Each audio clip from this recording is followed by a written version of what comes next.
Hello, so we are continuing our digital drawing process. We are working in Keynote, so you should be able to just open up to your Keynote today and continue with your digital drawing. In our digital drawings, we have been mostly working with line. I'm just going to get myself back to our presentation that we're working on. So you should have a presentation that you have put your picture in. You should have been working on it to describe it with lines. Today we are going to continue that process. We're also going to jump into working with some filling, coloring shapes. Before you do any drawing, you're going to tap on an area where you have drawn. Then you're going to hit Edit Drawing up at the top. This will bring back your tools.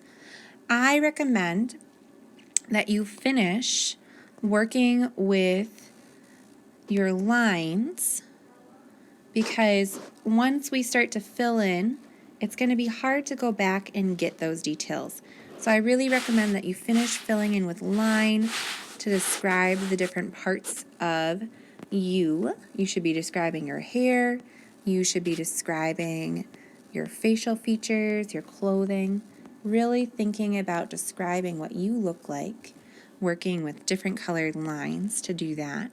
So I'm just working with some different colored lines to describe my hair.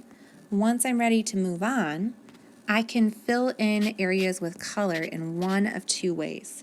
Way one is to define a closed shape and then tap in that area to fill.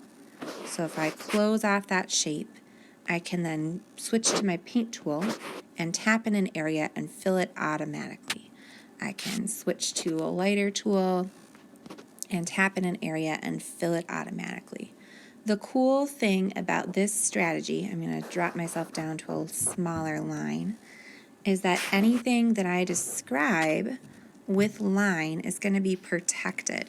So when I switch to fill things in, so let's say I describe my eyebrows with some lines, maybe I decide to do a shape around my eyebrow too, that area is not going to fill in. It's only going to fill in the area around those shapes. So if I protect my areas, I draw some lines first. Maybe I get my nose in place, draw some lines. The only areas that are going to get filled in are going to be the areas around those defined lines, those defined shapes. All right, so I think those are all my facial features. So I'm going to close a shape around my face. In order for this technique to work, your shape needs to be closed. Remember, with any of your tools, you can change the color by tapping on the circle.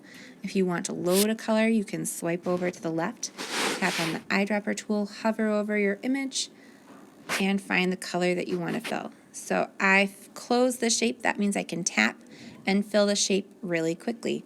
You'll notice that those areas that I described with lines have remained protected. They didn't get filled in. So that's one technique for filling in areas with color. Another technique that you can use is simply drawing with a paint tool. So I'm going to switch to brown, and I'm going to do some of that in my hair.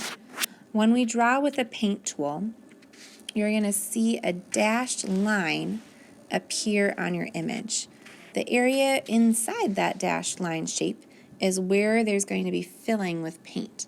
So I can draw that dashed line around an area, and everywhere that's inside that dashed line shape is going to be what fills in with paint.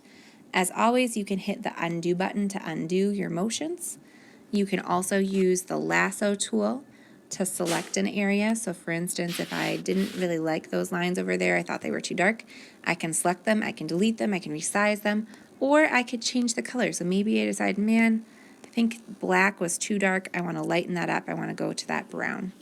You should be working to not only describe your face, your body, you should also work to describe your background. So after you've finished the portrait part, you're going to work onto your background. We will have one more work day after today, so make sure that you're using your time wisely. To save your work when you're done drawing for the day, make sure that you hit done so that your work is saved. And that is our digital drawing process for day 2.